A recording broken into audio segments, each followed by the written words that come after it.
Imagine. Islamic soldiers force your 10-year-old son to gather wood for a fire. The soldiers pressure him to convert to Islam. When he refuses, he's thrown on the burning wood he collected and left to die.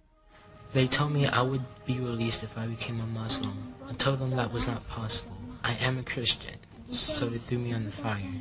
Your son escapes, but the scars remain, a reminder of his sacrifice. Imagine. Your teenage daughter goes to Bible camp. On the second day, the students are attacked. One of the attackers secures her hands behind her back, while another holds a piece of broken glass to her stomach. She's told to deny Christ. I did not answer him, so he pressed the glass harder against me. Do you believe your God can help you? He asked. Gripped with fear, she cries out, "Help me, Lord, I do not want to deny you." Imagine.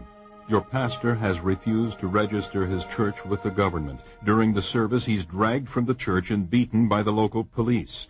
When the officers find a Bible hidden in his shirt, he's beaten with it. After returning home, I felt pain all over my body. It was almost numb at the beginning, but later became so painful that I could not sleep.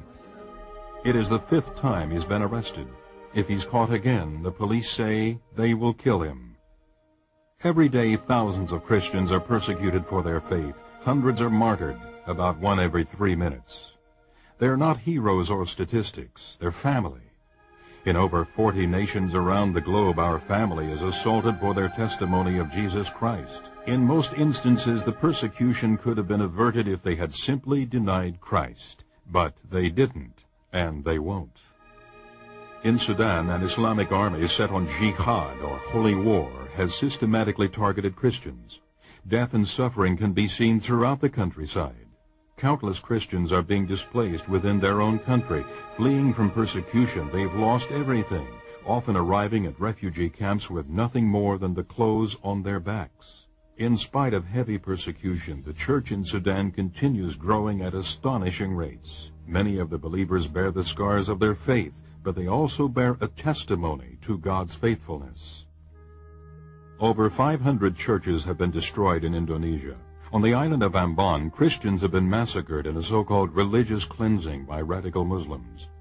Facing increased persecution, pastors in Jakarta have encouraged their congregations to stand firm, confident that their suffering is a prelude to coming revival. With the fall of communism in Eastern Europe, many have hailed its defeat.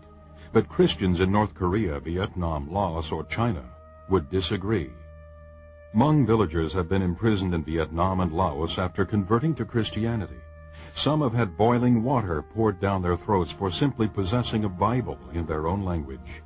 The Hmong tribe is the largest in Southeast Asia, numbering 10 million. Meeting secretly in homes, more than 2 million have recently committed their lives to Christ. The persecution facing our brothers and sisters is not a human tragedy. It's a spiritual reality facing the body of Christ. We may not be able to stop the attacks, but we can ease their pain. Through prayer, encouragement, and practical assistance, we can fellowship in their suffering. We can show them that they are not forgotten.